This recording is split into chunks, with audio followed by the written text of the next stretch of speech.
challenges to another installment. It's been a while between video clips, and I've got a very special guest today. Her name is Dayni Baker. Dayni is a certified MacNutrition? MacNutrition. Yes, evidence-based nutritionist, sports nutritionist, and has been a nutritionist since 2010. And as the challengers know, we talk a lot about nutrition and how it's important. She's also evidence-based strength training coach and has been a PT and coach since 2003. Now, my introduction to you was well after that in 2008. So congratulations on everything so far. How does it feel to be in the industry so long? It's hugely rewarding. I absolutely love that I get to do this every day, which is why I've lasted that length of time. I really enjoy empowering people to just feel how capably strong they can be, both mentally and physically. And I've always said, even if I won the lottery and I had all the money, I'd still show up and do what I do. Maybe not as many days, but I would still what I do, do it. Absolutely. The reward we all we all want to work less, don't we, really? Absolutely, yeah. What actually got you into the fitness industry in the first place? Well, this is really interesting, Jo, because I remember being in year 12 and my parents, hounding me because they were both academics and saying, you've got to go to university and you've got to do all this. But that was never my intention. I didn't realize that as a young age. I said to them, I'm going to have my own business. And they sort of scoffed at me a little bit going, oh, well, doing what? And I said, I'm not sure yet. I don't know. But I know that I want to have my own thing. And a bit of trial and error. I went off and did hospitality. So I worked first in hospitality and I did a diploma of hotel management. Worked in that industry for, I think, 3 or 4 years. Absolutely hated it. Didn't enjoy what I got to see behind the scenes. Then I went on and did sales and actually sold transport. Did very well at that because I enjoy talking to people. But again, that wasn't my thing. And eventually I decided to go and do my PT course, which I did at nights. Back then it was a 12-month course, so you're actually in it for a long time rather than the 6 weeks they do now. Yeah. But I went and did that and loved it. Loved learning about the human body and the biomechanics of the body and how it worked. We did a small stint in nutrition at that time. And I really enjoyed that part. So then what I did is while I was working in the transport industry, selling transport, I would rock up to the gym in the morning, train clients early, go to my second job, which is, working 9 to 5, come back to the gym, train clients. And I did that for probably 12 months until I could build up a client base, which would, I guess, support the income I was making with my previous job. And that was really scary taking that leap because, as you know, clients don't always show up every week. And sometimes you can have a great run and make, quite a considerable amount of money. And then the next week people cancel, they're sick, they're on holidays and your income goes right down. So it was a really scary thing because I'd gone from having a set wage, which was guaranteed, to doing that. But obviously if you're good at what you do and you love what you do, you tend to grow and build a great client base. And that's how I got into the industry. That's a really important comment that you just made because I felt the same with DJing. Like I never really knew what I wanted when I left school. I left school in year 11. And like you, I really didn't know what I wanted to do, but I knew I'd be successful at whatever I did. And I guess it's important for people to understand, just outside the fitness thing for a minute, is that, like you said, if you love something so much and you've got a passion for it, you always take a risk. But sometimes you just need that little job on the side to finance. Yes, absolutely. Just take that next step of leap.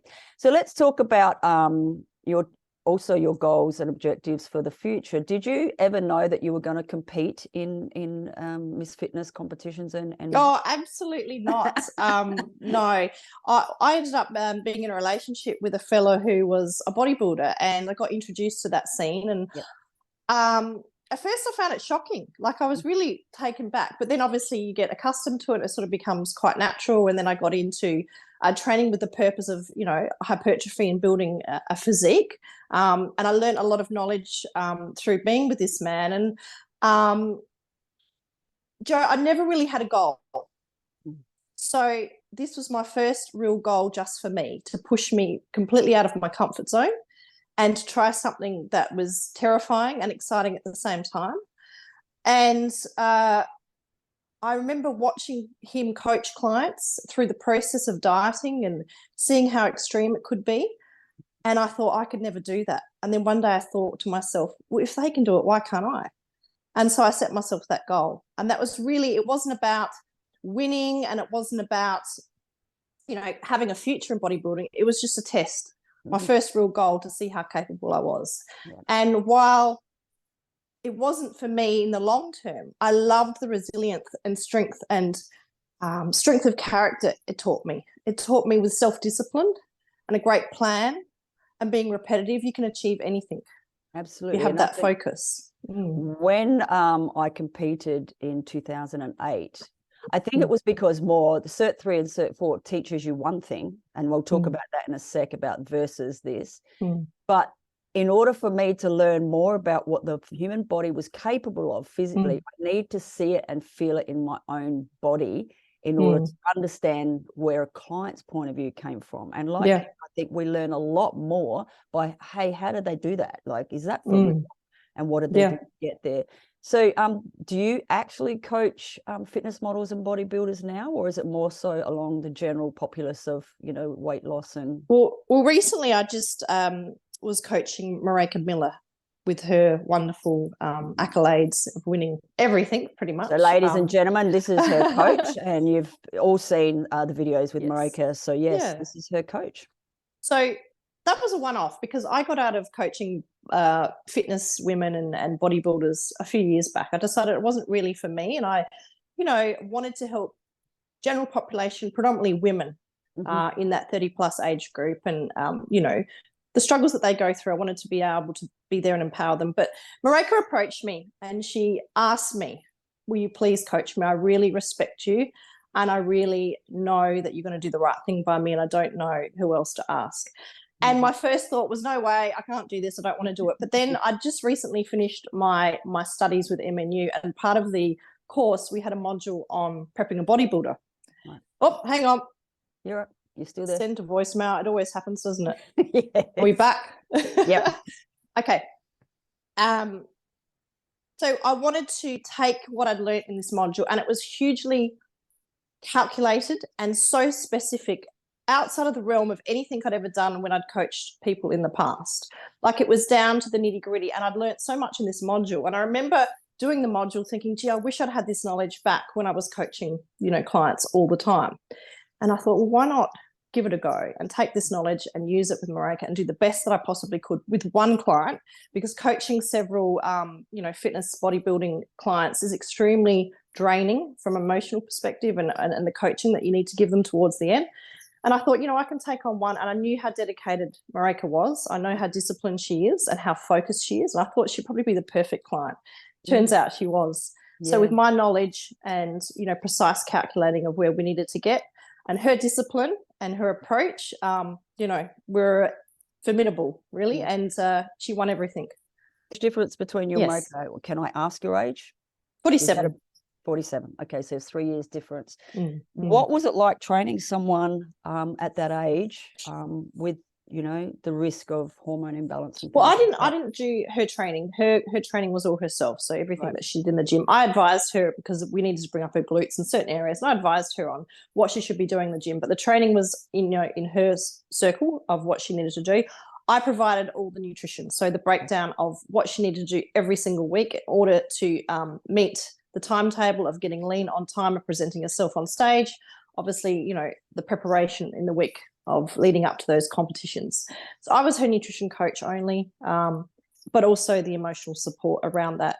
In terms of age, what I believe is, if you've always been consistent and it created a routine with your body around good nutrition, quality sleep, exercise, there's certain pillars of health. But if you've been consistent over the years, I find the hormones aren't such an issue because you have been consistent. However, if we take someone who is only just sort of got into the, exercising regularly, has only just started addressing their nutrition, maybe there's a few, lifestyle elements that they still need to work on, it can be a real struggle. And I'd actually advise them not to compete.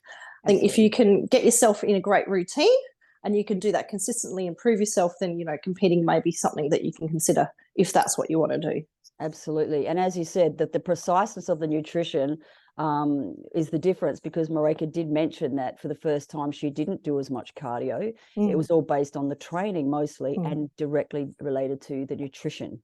And congratulations on that, because it was absolutely spot on. And when she came out on comp day, the physique was intensely brilliant, and she had a very strong base to start with. So let's talk about the sort of age group of the clientele that you have, and it's very similar to the challengers. Let's talk about some of those pillars of health. Now, we've got some of them written down, and I know that you're one that definitely goes by these things. Let's talk about the importance of the basic all-round rules for health and well-being, and I know that you're big on this. Sleep. Number one is important, is number one, and that's definitely. Well, we look at, if you look at the pillars of health, that's where it sits at the top, because there's a flow-through effect. When you're getting quality sleep, rejuvenating sleep, restful sleep, you can become more focused, more productive. You've got more energy. You can train harder. Your moods are clearer. Cognitive function is better. Less cravings. We see greater satiety signals in people who are getting better sleep. So that just means they sense when they're full and they tend not to overeat. They have less dips through the day where they're feeling tired. Most people, when they're feeling tired, what do? They grab another coffee or something sugary, or they're going to have, picket food through the day to try and pick themselves up, and they're going to overconsume calories, in that process. And it's a bit of a vicious cycle, because then I see, particularly in women, when they start going through those hormonal struggles, they come home and they think, I'll reward myself with a couple of glasses of wine. I feel like I just need to unwind. But unfortunately, once you even have one glass of wine or alcohol, it's going to impact your ability to get into that deep REM sleep that's so important and necessary. So there's a flow-through effect. If you can concentrate on creating great sleep routine and getting good rejuvenating sleep, you're going to be better at everything under that. So things like exercise, things like nutrition, things like connection, things like hobbies and interests, which are all important in terms of having, great levels of health. Absolutely.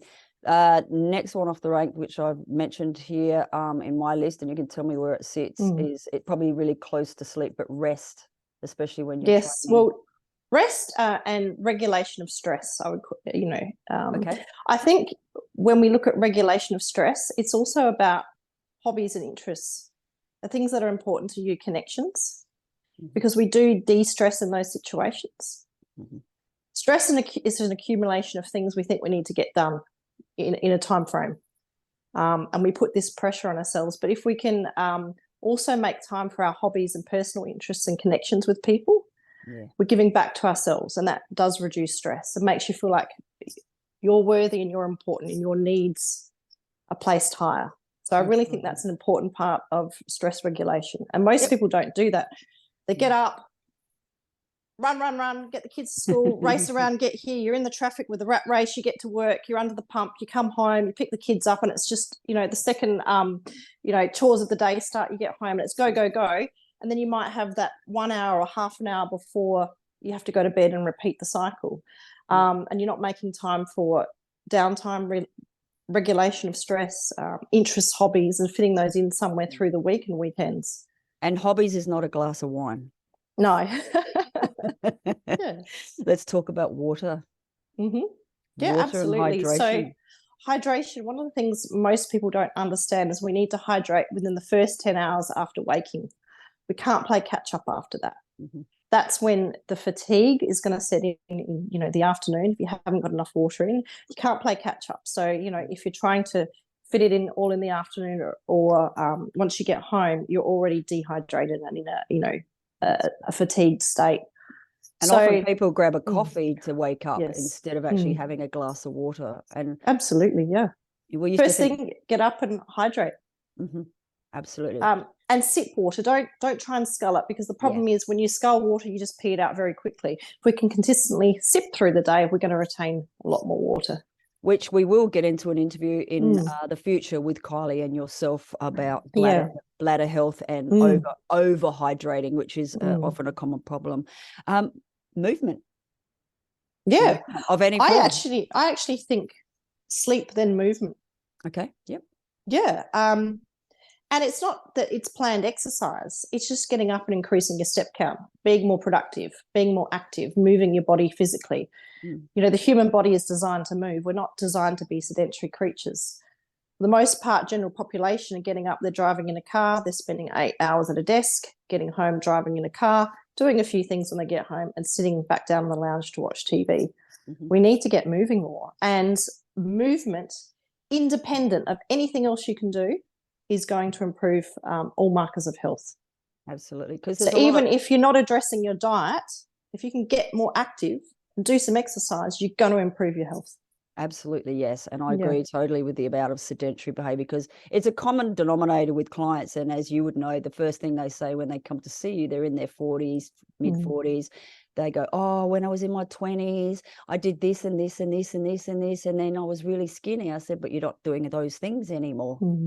And immediately it's that lightning bolt moment where they go, oh, I said, so what do you have to do? You have to get up and move. So it's really important.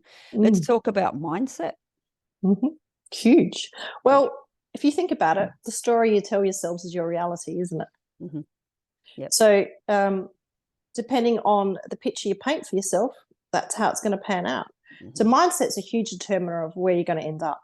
Because you can do all the right things, but if your mindset is stuck in self-sabotage patterns, low self-worth, lack of self-belief, lack of confidence, you're really going to struggle moving forward. So I always address mindset as a huge part of what I do with my clients. In fact, if I have someone come to me and ask for nutrition help, but I see that their mindset is in a really bad place, I will tell them that we can't do a nutrition plan yet.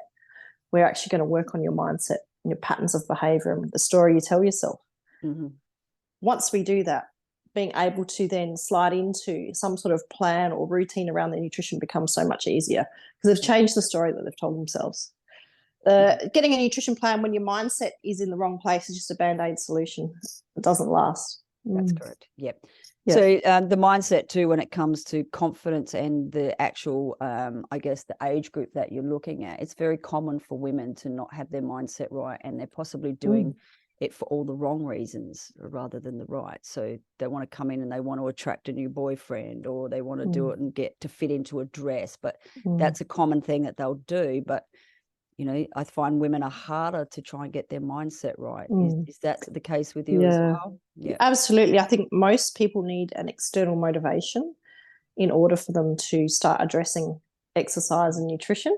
I noticed that through the lockdowns and COVID, people lost that external motivation. So there was no holidays, there was no events, there's no weddings, there's no parties, there's no catch-ups. And so people really lost the need to have a routine and be consistent. And it was really interesting. I really sort of struggled financially through that time, because a lot of what I did sort of shut down. I went into a bit of a slow period. Once travel opened back up and all the events were back on, oh my goodness, it was like everyone came running. So it's really interesting that for the most part, general population do need an external motivation. But one of the things I teach my clients is you need to consider health span. So while you're 40, like you're halfway through your life, you need to start considering what later life is going to look like for you.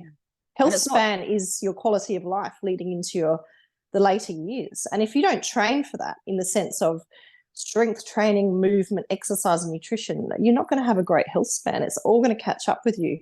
After the age of, say, 50, 55, 60 in particular, that's when the things you haven't done are going to start to catch up with you in the forms of chronic disease, loss of mobility, lack of independence, and not being able to enjoy those last 10 or 20 years of your life. So it's time to consider, you know, in your 40s, what does that look like for me? And that should be the motivation. And it's not too late. Yeah, absolutely. No, it's not. You know, like you don't want to have the pain of regret, I guess. Let's talk about the nutrition side of it, because, you know, we've all known for a long time that with good nutrition, you know, that's how you are able to move. That's how you are to de-stress. It's how you are to keep your weight down. It's how you put nutrition in your body, because there's a lot of stuff out there about, you know, fasting, this, keto, that. Let's talk about the nutrition that you've studied for, and what is a common thing that you do with your clients to get them onto a good nutrition. Well, the thing I love about evidence-based nutrition, and why I chose it in particular, was number one, it works, and number two, it keeps you safe. So based on the data that we have available right now in this time, this is what the science shows us, and this is what works. A lot of, particular diets will work for the genetically gifted, of course, because they already have those genes and they're already going to look good. So we need to consider that this is going to work for everyone if you're consistent, but it's also not going to do no harm. So the number one thing about being in the health industry is do no harm. So we want to ensure that we're doing the right things by our clients and getting consistently solid results. So evidence-based nutrition in a nutshell, if we look at the science, is the number one thing you can do for your health is not to overconsume calories. Because any diet, regardless of, what path you decide to take, if you can overconsume calories, you will gain weight. So, even people who are vegans and predominantly eat vegetables, they can still overconsume calories and gain body fat. And when we consider overconsumption of calories, it's the number one thing that's going to cause damage to your metabolic health. So the first thing is we need to address energy intake and how that looks for us over a day or a week of eating based on everything that we do. And number two, we also need to consider that 75 to 80% of your diet should come from healthful foods. So lean proteins, complex carbohydrates, healthy fats, lots of fruits and vegetables. There is some space, obviously, for treats because we want to have a balanced mindset. We don't want to, label foods as good or bad or have that all or nothing restriction mindset. So if you're not over-consuming calories and you're getting 75 to 80% of your intake from health-through foods, you can eat some junk food and that's absolutely fine. It's not going to damage your health in any way. The problem is most people don't know how to manage that in terms of, having the right amount of food for everything that they do and their goals. I think it's difficult for people because when they have access to these things in their home, and they've got kids especially, I found it ever since I have a stepdaughter that it's really hard not to start picking at their food when you're I call them mum food. scraps. Yes, the mum scraps. So, and I live with someone who's a vegetarian and a kid that's like a carnivore, and then I'm a sort of very middle in between. But it's hard to stop yourself, isn't it, as a mother? You'd understand. I remember that because the mum scraps, you're taking the toast back from the breakfast table and it's a bit of Vegemite, like, oh, that smells so good. You're just eating it and you're not thinking. And just the little picking. And I think when you're having children, you want to take them out and about and experiment with different foods and have an ice cream with them here and there. If you're not careful, that, all adds up as well. So, I do find that you need to be particularly careful once you do have kids that you don't get caught up in that. Yeah. And how important is it with things like the correct amounts of fats versus carbohydrates and proteins? And it's a big thing, right? Because it doesn't only just affect your nutrition and your health, but let's talk about poop. Like, if you're eating way too much meat, right, and you don't have a very good gut and you're stressed, what's going to happen if you're on a keto diet? And things like that. Like, is that sort of the evidence base you're talking about? Like, you do no harm, but what is the importance of eating those three things together? Fats, absolutely. So we need to consider that most people, and this is general population, not fitness people, because I find that they're pretty good with this, but protein intake is something that people really struggle around. Yes. And women after the age of 40, their protein needs increase so much more. And I spend a lot of my time, explaining to women how to get their protein in and what sort of foods are going to give that to them and how to space that through the day so that, it doesn't feel like they're just eating another chicken breast or tuna or whatever. But, protein can be found in lots of different foods. So considering that protein is the most important macronutrient in terms of supporting fat loss and supporting retention of muscle and also, muscle gain, repair and recovery, immunity, all those sorts of things.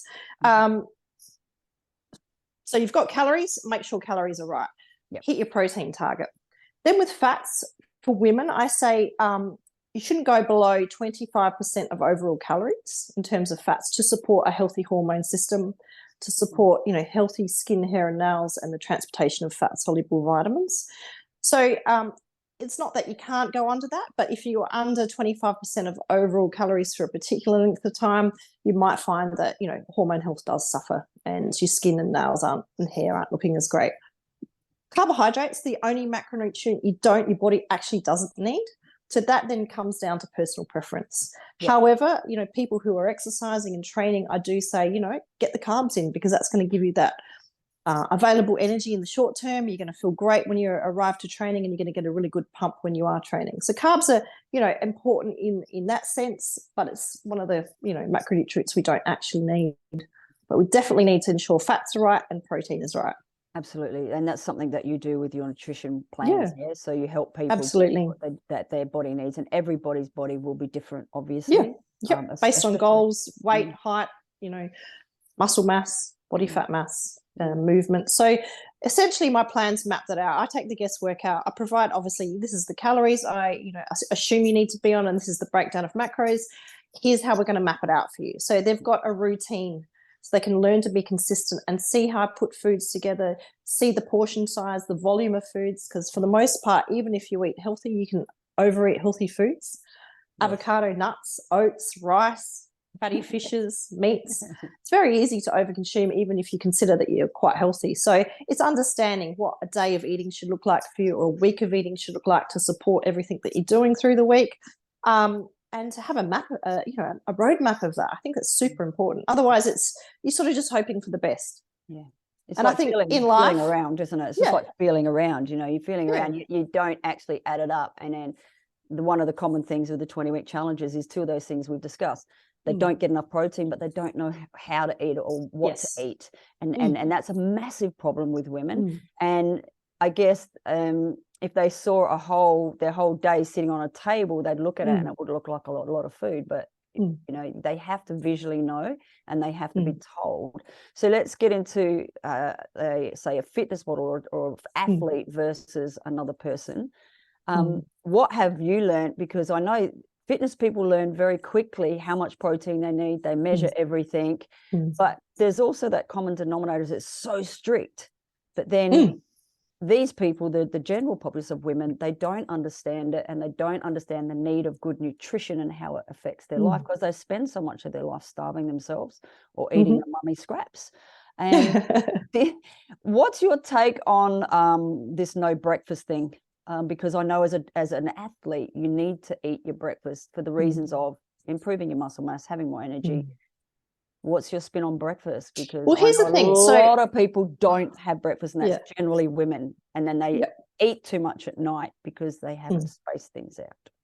So we'll just go to, I guess, fitness athletes. So we need to optimize protein distribution. So the science shows us as long as we get at least four evenly spaced protein feedings through the day, we're going to optimize that protein distribution, and we're going to, cause muscle protein synthesis to occur within the cell, and we're going to repair and rebuild muscle and help support our body through our training. So that could be 3 main meals and a protein shake. And I think general population can do that too. Yeah. So 3, breakfast, lunch, dinner, we've got protein in each meal and a protein shake at some point. There you go, done. With athletes, I feel like they prefer to eat more regularly.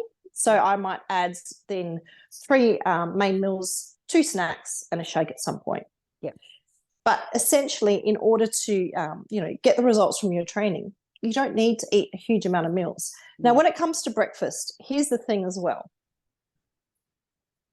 Depending on when you're training, if you're training in the morning, it might not be optimal to skip breakfast, because you're going to need some protein within the next couple of hours. So you want to have some sort of protein-based meal. But if you don't want to eat breakfast, you can train in the morning and have a shake, and then go on and eat an actual meal a few hours later. That's going to work out fine. In terms of general population, meal timing frequency doesn't really matter, as long as you're hitting your macronutrient targets for the day and obviously calories. So if you enjoy fasting in the morning, and I did this for a few years when Miami was little, and I'm running my classes, I'm getting up at 4:45. I'll teach a class, I'll come home, I'll get her up, get her to school, get home. By the time I actually sit down, it might be 9 or 9:30 before I give myself a meal. But I was okay with that, because it just worked better for me to actually sit down in peace once I got home after everything was done, and I could have a nice meal in peace, rather than trying to eat on the run. And it was fine. It worked out fine, because I was still hitting protein requirements and calories through the day. but that's because I have that knowledge. So I'll often have, you know, a client come to me and they'll say, oh, I know I should eat breakfast, but it's really hard in the morning. And I'll say, it's okay, you don't need to eat breakfast. We'll map it out for you a bit later in the day. And just that look of relief. Yes. Because it's been ingrained in them, oh, I should have breakfast and I haven't. And so look, as long as we don't go too far into the day where you're going to end up absolutely starving, it's fine to eat something mid-morning. Yeah. Or even wake up and, you know, have a protein smoothie on the run while you're doing things. You know, that's, you know, easy to do as well.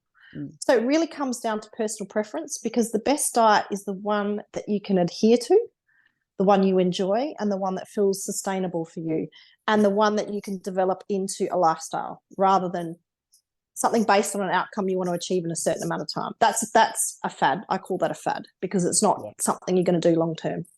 That's right. So let's talk about long term. It is coming out to a lot of knowledge with a lot of PTs these days. I don't know if your feed is like mine, but you know, there's a lot of very high profile trainers, life coaches, and people in the health industry now, and they're talking a lot of sense. What's the importance of long term health and well-being and fat loss in comparison to these quick 12-week, 8-week, 2-week fads? You know, how important is it for people to learn longevity of, you know, maintaining their body and also long-term fat loss versus very, very quick? So there's good and bad in both. So we can do an aggressive phase of quick, fast fat loss in, you know, say 4 to 8 weeks, but you want to get in and get out.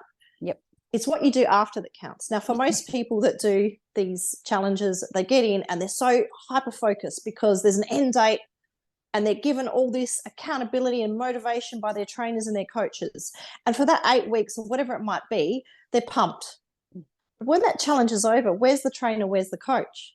They're gone. And all of a sudden, there's no direction. What do I do afterwards? And generally what happens is they're celebrating because they've reached a goal, or they've reached that time of the restriction being over and the workouts being over. And they generally just go back to what they were doing in the first place that got them to the place they didn't want to be. So there's no longevity to that. And they'll repeat this cycle on and off. And you know, you watch clients in the gym, you know, they come in and they're doing some sort of challenge, and you see them, they get lean. And then over the next, you know, 3, 4, 5 weeks, the weight starts to creep back on. And then they do another challenge, and they just essentially yo-yo dieting. They're not actually learning anything. So in order to learn something and to develop knowledge and tools, takes time. It takes a long time. You think about studying a course, you're not going to learn a lot in 4 or 6 weeks, are you? You're going to learn the quality of the tools that you need over a period of time. But you also need that period of time in order to implement them into being a routine and something that you just intrinsically do. They're not true habits and behaviors until you've been repeating them over and over for a period of time, until it just becomes something that you do. The brain loves repetition, and in order for it to become something that's just part of your lifestyle, you need to repeat for a very long time. Absolutely. And I found the common denominator with the 20-week challenges is that you can give them all the information at once, but sometimes they will only take snippets. So at the end of the challenge, we do a survey. One of them will tell me, well, at least I'm doing this now, and I've fixed this, and I'm doing this, but I'm still really shit at this. Because people, and especially mothers, they only have the capacity to learn small amounts. And that longevity is really important, because over that 20 weeks, they might have picked up 2 or 3 or 4 things. And then they go, right, next time I know I have to concentrate on this bit, because the brain can only hold so much information. And then there's the excessive information that comes from children and things that happen out of the blue that you still don't have. And then what's the first thing to drop is the information that they don't need, or they don't want, or it's not important to them. It's not a priority. That's why, you know, when you think about changing your nutrition or just your health, or, you know, going on and saying, all right, I need to, you know, do some better things for myself, you got to take the pressure off. I would start, you know, if I've got a client who needs a complete overhaul, we just pick one thing, and I just say, over the next couple of weeks, I just want you to do this. When they come back, are you doing it? Yeah, you know what, that was all right, I can do that. All right, let's move on to the next thing. And that may go on for 12 months or more. But that's okay. That's the journey, isn't it? Absolutely. And the journey is just as important as actually doing the whole process as well. Before you have to put it together. Give me 2 seconds. Sure. Come on. This little rat bag. Okay. So let's talk about on average, with your clients that you have at the moment, do you like doing face-to-face, or can you do both? Can you do online and face-to-face? And what's the process there that you go through with your clients? Well, I find my age group loves face-to-face. Yeah. So we come from a generation where you go and see someone, you make a time, you book in, and you go and you sit down and you have a great chat. And I love that. I love getting to know people. I love meeting new people. I love learning about new people. So, I think within that process, you can develop more of a rapport, but also I can pick the low-hanging fruit a lot sooner. So the low-hanging fruit is the little things where I go, ding, ding, ding, let's just work on that to start. Yep. The other side of it that I do is offer online Zoom meetings, FaceTime, because I know people are time poor, or they can't travel all the way, they've got kids, whatever it might be. And I found through COVID people got really accustomed to Zoom meetings, so I offer that as well. But I do find if people can make the time, we do see better outcomes with the face-to-face coaching. Yeah, absolutely. Yeah. And what about people who are particular about being vegan and things like that? Do you offer advice where they can tailor, or you can tailor around their needs? Yeah, absolutely. Yeah. So I'll work with all lifestyle needs and preferences. One of the questions I do ask is, asking, okay, if that's the particular style of eating you'd like to, use, can I ask, why you've chosen that and why you think it's important for you? Because I think sometimes people get caught up in, fads, or they'll get a confirmation bias through Google that this is the only way to do it, or they've been following someone who is a bit of a zealot in that particular line of nutrition, and rather than asking themselves, is this right for me, and can I see myself doing this form of nutrition in 12 months or more, they're getting caught up on someone else's reasons and information. So I always ask, can you explain to me why? And quite often we might go, well, rather than be complete vegan, why don't we do a series of vegan-based meals, but we'll have some protein, animal protein-based meals in there, so you can pick and choose. And quite often they'll do a bit of both, because maybe we're practicing that or doing it for the wrong reasons, and not realizing that there's drawbacks and benefits to all styles of nutrition. Unless you're really paying attention to what you're doing, you can actually end up with nutrient deficiencies if you're not having a well-rounded, balanced diet. Absolutely. And I will talk to you briefly on, as you're getting older, and as you know, I'm now 57, and, you can all talk about having enough protein, and even I struggle with that. And I also struggle with excess meat. So I have to find alternatives. And it's a common problem as you're getting older, ladies, that everything changes down there.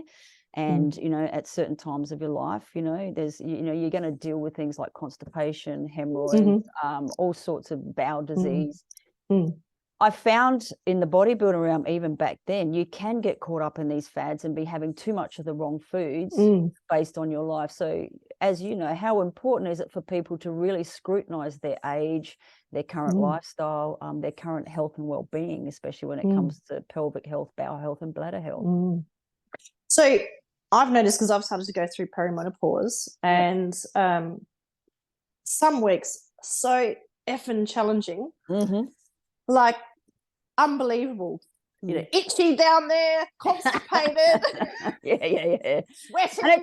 And it's hard when like, I didn't change anything. I don't know about you, but one minute your life is dandy and you're eating enough protein, you're training enough, then all of a sudden you start putting on this weight and you're going, hang on, what's going on here? Do you know, I find what's really interesting is that there's a lot more water weight or fluid retention happening in the perimenopause, and what you assume is body fat is actually water weight. So my period's every 6 weeks now, and I find after week 4, the last 2 weeks of that, I'm holding so much water weight and it looks like I've just whacked on a heap of weight. And then I'll have actual people in the gym come up to me once I've got my period. Oh, you've slimmed down. I go, no, I've just dropped the water. Exactly. So I think we also just need to accept that that's part of the process, and just being at peace with it.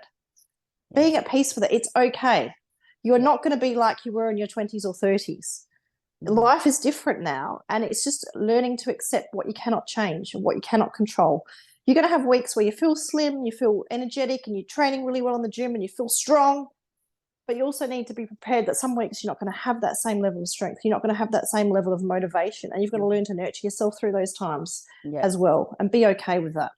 And I think there's not a lot of knowledge and or people have withheld knowledge about menopause, and it can be in a very embarrassing situation. But I've always been very vocal about it, and now training women, even my partner, obviously around about the 45 to 47 is the most awkward part. It's like, you know, growing up again as a teenager. Instead of getting too much hormones, you're losing some and others are domineering, and that can cause. And I notice a lot with the challenges when they're fixated on the scale, but they're not realizing, yes, it's only water weight. You can't put fat weight on in 1 week. Yeah. You know, yeah. Oh, I've put on 1.5 kilos, and you're just going, yeah, but it's not fat. It's probably food. It's probably fluid. Yeah. And that also comes down to how much food they're eating. If you're eating a certain kilo of food, if you eat 2.5 kilos of food in 1 day, you're going to give or take that depending on how fast your bowel moves, what time you ate the food. Like, absolutely. If you've got a high fiber diet, you're going to have a lot more bowel weight. And particularly if you're getting a bit constipated in those, you know, couple of weeks around your cycle and you haven't been to the toilet for a few days, you know, that's going to add up along with the water weight. Absolutely. So I try and get people not to weigh in so much, but rather look at progressive photos over a period of time, taking measurements and using clothes as a guide as well. Yeah. But also tracking it, because after you've, you know, been tracking it for a few months, you'll actually see where the weight will come up, or your clothes feel a bit tighter and then they'll come loose, and we can actually see if you have a baseline, we can actually see and gauge it and go, okay, well, that's that time of month now. It's not body fat. I'm not doing anything wrong. Nothing's changed. It's just this particular time. So tracking is really important as well. Keeping a list of symptoms as well. Yeah, absolutely. And that's one of the things that I get the challenges to do regularly is they weigh in, not because they're worried about the weight, because the weight at the beginning of the challenge and the end of the challenge is the tell-all, but the ones in the middle, as you said, where you've been tracking, and then you mark the ones where you have your period, if you're still bleeding. And then again, what you said is you try and close or do your progress photos, and then they see mentally a physical image of themselves this weight, but they look this skinnier. Yes. How have you come across that, you know, obviously in the career and the age group you're looking at? Body dysmorphia is a funny thing, especially every day. And in the fitness bodybuilding realm as well. Yeah, it's huge in the fitness industry, like huge body dysmorphia. And for guys, it's that they're not big enough or they're shrunk. And then, you know, for women, I think women have fat deposits. They're supposed to carry body fat. They're supposed to have pads of body fat. For hormones.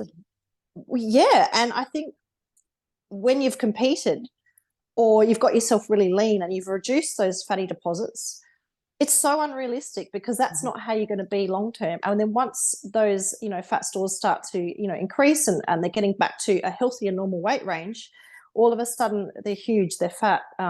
And, you know, I think it's really sad, because women are supposed to be curvy. We're supposed to, you know, have shape.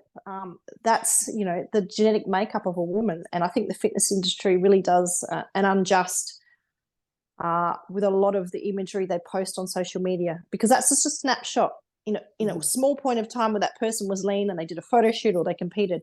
We're not looking at them, you know, off season and you know, when they're back to a normal healthy weight range. And we want our young women to feel comfortable and not be pressured into those sort of images on the immediate access to social media at a very young age. And it's really important that they do understand the female anatomy and how body fat drives hormones. And it's okay, like you said, to have a little bit. But what's not okay, and what I found is, even in an experiment with myself, I look back on my stage photos and I realized I needed a bloody good sandwich or a hamburger. And at the time, I didn't feel like I looked like that. The image in my mirror was different to what I see now. And also the extent of the damage that I went through at the time of doing bodybuilding, which was 45 to 48 during perimenopause or bringing on the perimenopause. There are elements of that fitness industry that are quite dangerous, are they not? Because I know a lot of women that did actually were young and had to go through hormone replacement therapy at a very young age due to the lack of nutrition, proper fat, and also hormone levels due to the lack of body fat. Yeah, absolutely. I know when I competed, it must have been 1.5 years before I got my period back, and I went to see a naturopath and took some herbal formulas, Vex Agnes, which helped to awaken my pituitary gland, wake up my ovaries, and reset ovulation. But I also needed to gain body fat back, and I was terrified of that, Jo. Like, and I actually had to gain, I probably got up to about 10 kilo more than what I am now in order for my body to reset. Now, that's an absolutely horrific thing to have to do when you've been so super lean.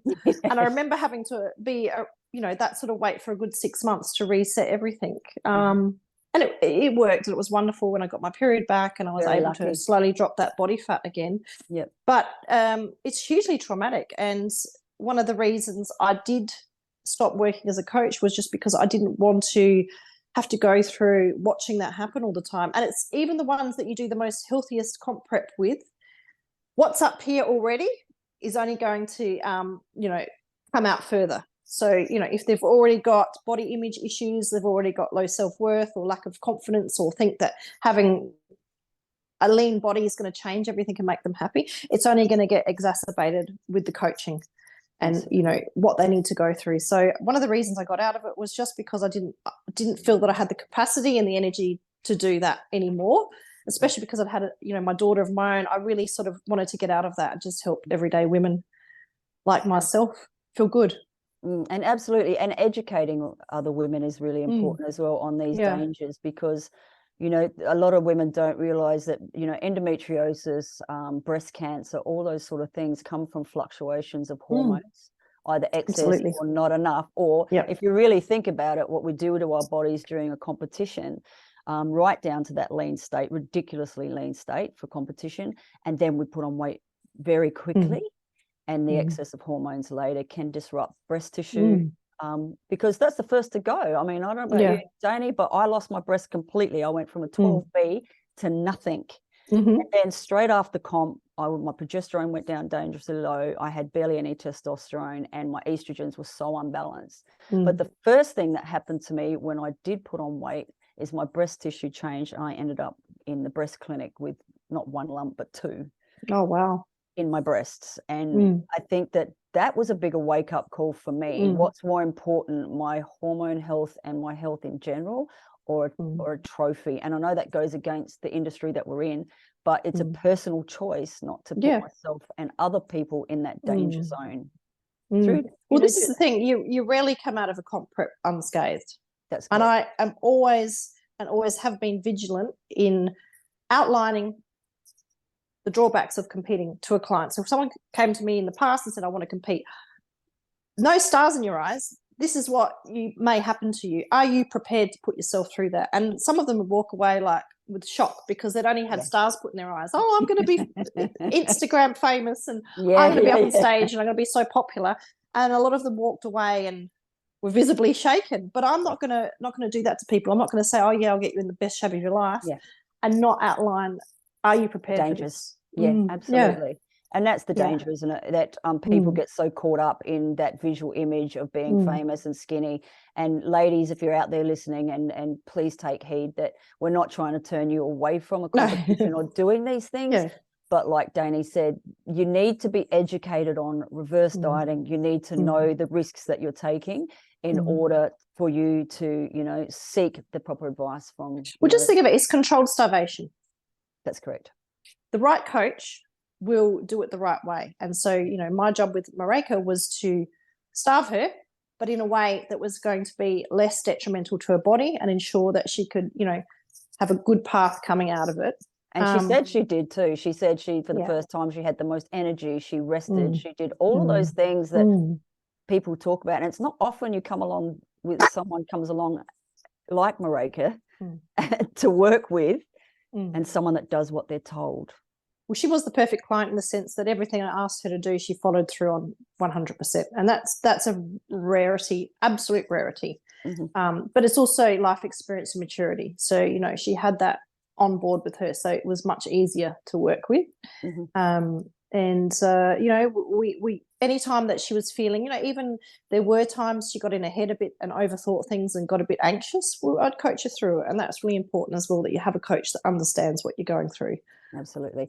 So 20-week challenges. 2024 is going to get very exciting. Some of you are going to take the next step forward, and you're ready for that next step for people like Dayni, to start building the base that you've already created and start training in the gym. So for those of you who haven't started training in the gym and working on your nutrition, this is where it starts. So you've learned your water intake, you've learned to start counting your calories and what's going in. And Dayni can help you really pull all that together and really start fine-tuning that diet, the whys, the hows, what you should be eating, what you shouldn't. What sort of things can we expect from, say, someone coming over to you? How do they get in contact with you first and foremost? And okay. Yeah. Well, social media platforms, I've got my link tree there. So that just then directs you to everything I do, to my website, different programs that I run. But following on from that, a phone call is always great. We can have a really good chat about where you are now, goals, outcomes, what might we need to address. If you are busy and time poor, I offer obviously the online coaching, but the face-to-face is available there as well. In terms of plans, the customized plan is probably the best place to start, just because it's very individually designed with every element that goes on in your life catered for. So food likes, dislikes, training quality and quantity, exercise, movements, any health issues, any hormonal issues, any issues around sleep, stress, all the things that we talked about. So it really goes into depth in looking at all the pillars of health and where they are sitting for you right now. But focusing on the nutrition in the sense of making it a fit for you and your family, because we don't want you eating separate to your family. That's just going to make things really difficult moving forward. Addressing meal timing frequency. When are you able to sit down and have a meal? Because I don't want people force feeding themselves and rushing through a meal. Like a meal, sit down and enjoy it. Eat slowly, eat with purpose. Looking at if you're time poor and you get home from work and last thing you want to be doing is cooking a meal, how can we make that easier for you? We look at every element, and then I map it out for the clients, break it down into their meals, and it's all supermarket friendly food, so it's all mapped out for you. Takes the guesswork out, but it allows you to see how you should be putting your food together to nourish your body, to meet your macronutrient requirements and obviously calorie requirements. And I think it's just one of those things that without a plan, how can you take action? Yep. So we need to obviously first outline what our outcome is. We need to map out a plan. We need to take action. We need to be repetitive. And that's when I believe true discipline arrives. The discipline only arrives once you've taken the action and been repetitive. I love what people feel at the start, because they think, oh, I'm motivated. I'm motivated to do this. No, you're not motivated. You're excited.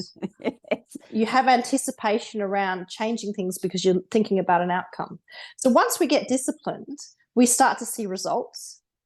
That's when I believe the true motivation arrives. That's correct, because we went through this with Sue, the life coach, and she said most people go for these things with an emotional purchase, and then the real shit kicks in, and then they go, oh, that's a lot of work I have to do. And that you said, it's just excitement.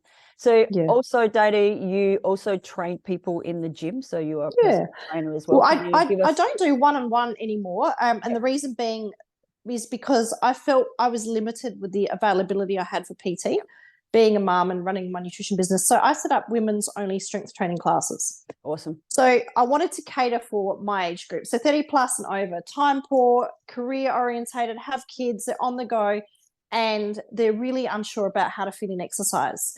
Maybe they're intimidated by commercial gyms, or they're not familiar with equipment, or they don't even know how to train with the intensity and technique that they need to get great results. So I set up these classes, and essentially you rock up, it's 45 minutes, the program's designed for you, you're instructed on how to do it, you're teamed up with a partner, so you get to train with someone, you have fun, we have a laugh, great music, and you're in and out in 45 minutes, and then you can get on with the rest of your day or the rest of your night. And so it's our oldest member is Yvonne, she's 76, and our youngest member is probably early 30s. So it's that nice, mature women who know the challenge and the juggle, and we all have a laugh, and sometimes there's some tears, but that's part of the bonding process, isn't it? Yeah, and I think the 20-week challenge and challenges have really gone better with a community feeling. Like when you're doing it with other people, and women love exercising with each other. It's not a solo sport for women, is it? It's not common.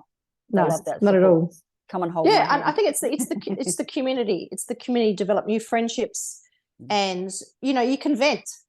Come in, and it's like-minded people, yes, isn't it? It Because is, yeah. I think the one thing that people struggle with on the challenges that you tapped on it before is that sometimes the family's not into it or the partner's not into it, and you start to separate yourself away from bad habits, and you want to find other people that are going in that way as well. So learning to get new friends that support your new lifestyle. Absolutely, yeah. And it's been wonderful to watch the friendships develop. Yes, and I've developed a whole range of new friendships as well. So it's super special. And I think women, I think for the most part, value connection. And even if they don't get to see anyone else all day, the fact that they've rocked up and had a laugh with their friends while they're training makes the difference in how they feel. That's awesome. So just quickly tap on your gym is where, in what area? So we're located in Western Adelaide in Royal Park. Beautiful. So we service obviously the western side of Adelaide. We run classes Monday through to Saturday in the mornings and Tuesday and Thursday evenings. Awesome. I obviously run my nutrition from the Royal Park premises as well, but also obviously from home with my online coaching. So yeah, I service all of Adelaide with the nutrition side of things. Obviously, if you're on the other side of Adelaide, you're not going to come to the classes, but we are here. So you can find me on social media, Instagram, which is Dayni_Finesse_Nutrition, Facebook, Finesse Nutrition and Fitness, and also via my Linktree. Website is finessenutritionandfitness.com.au. Yeah. I will put all of those links. Awesome. So guys, make sure you check out all of those links down below and subscribe. And we'll be getting in contact with Dayni in the new year after your challenge finishes. Thank you so much for your time today. My pleasure.